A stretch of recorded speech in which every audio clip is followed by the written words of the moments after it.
Let's take it further. Imagine someone standing over a desk, arms spread wide. Aren't you immediately reminded of an animal claiming territory? Wide, expansive gestures signal confidence, assertiveness, even dominance. If a person is standing with arms akimbo, they leave their torso exposed. This is a powerful way to communicate that they are confident in taking up room and don't feel threatened or unsure in the least. Other gestures of confidence and assertiveness include that favorite of politicians and businessmen the world over, hand steepling. The fingertips are pressed together so they form a little steeple. It's the classic negotiating gesture, signaling confidence, poise, and certainty about your power and position, as though the hands were merely resting and calmly contemplating their next move. On the other hand, pun intended, wringing and rubbing the hands is more likely to demonstrate a lack of feeling in control or doubt in one's own abilities. Again, this is a pacifying gesture designed to release tension. Hands are our tools to effect change in the world and bring about our actions. When we fidget, wring our hands, or clench our fists, we're demonstrating a lack of ease and confidence in our abilities, or find it difficult to act confidently. What about the legs?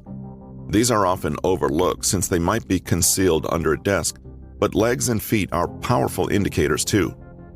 Happy feet can bounce and jiggle. On the other hand, bouncy legs paired with other nervous or pacifying gestures may indicate an excess of nervous tension and energy or impatience, or too much coffee.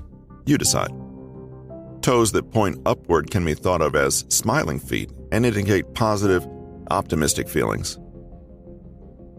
Physiologically, our legs and feet are all about, unsurprisingly, movement. Busy feet could suggest an unexpressed desire to get moving, either literally or figuratively. It's also been said that feet point in the direction they unconsciously wish to go. Both toes turned toward the conversation partner can signal, "I'm here with you, I'm present in this conversation," whereas feet angled toward an exit could be a clue that the person really would prefer to leave. Other clues that someone is wanting to move, leave, or escape are gestures like clasping the knees, rocking up and down on the balls of the feet, or standing with a bit of a bounce in the step. All of these subtly communicate someone whose unconscious mind has fired up the engines and wants to get going.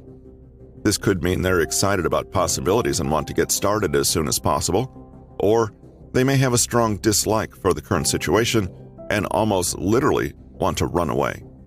Again, context matters. Legs and feet can also reveal negative emotions. Crossing the legs, as with the arms, can signal a desire to close off or protect the body from a perceived threat or discomfort. Crossed legs are often tilted toward a person we like and trust and away from someone we don't.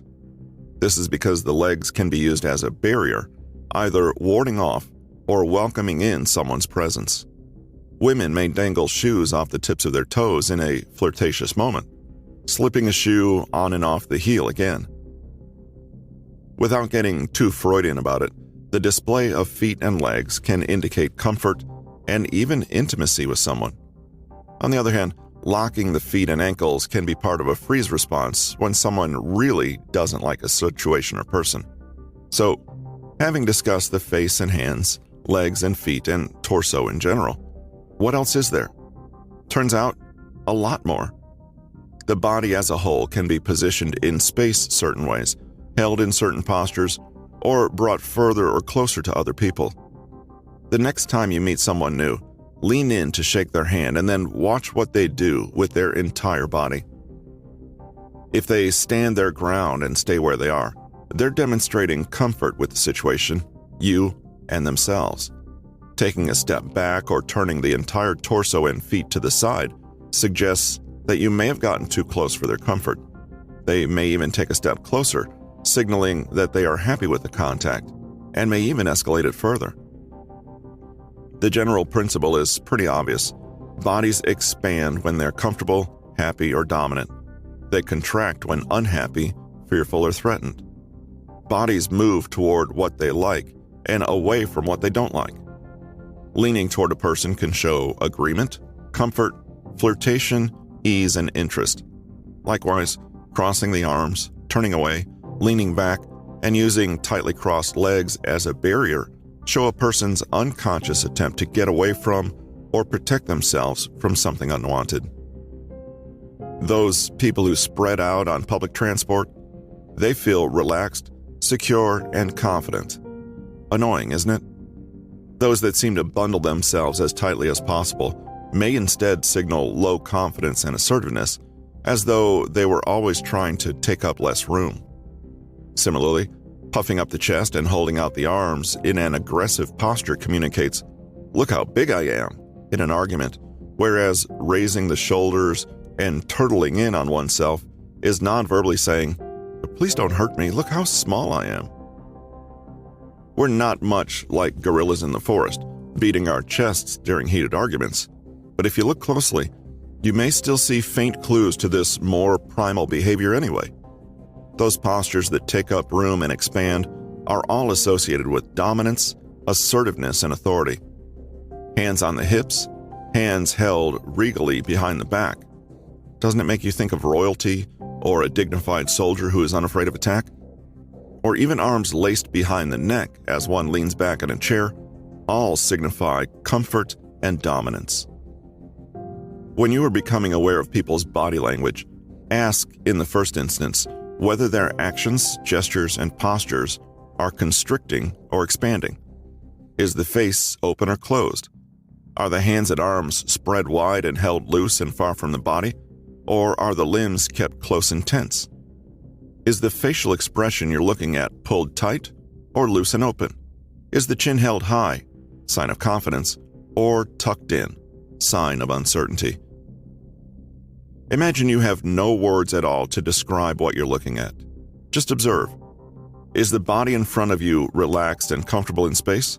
Or is there some tightness, tension, and unease in the way the limbs are held?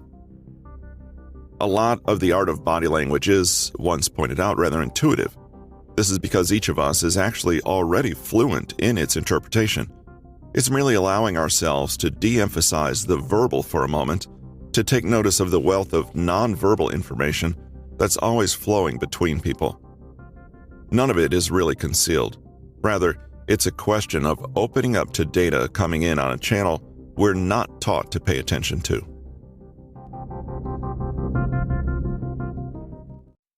This has been Think Like a Psychologist: How to Analyze Emotions, Read Body Language and Behavior, Understand Motivations, and Decipher Intentions.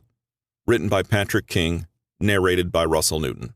Copyright 2019 by Patrick King. Production copyright by Patrick King.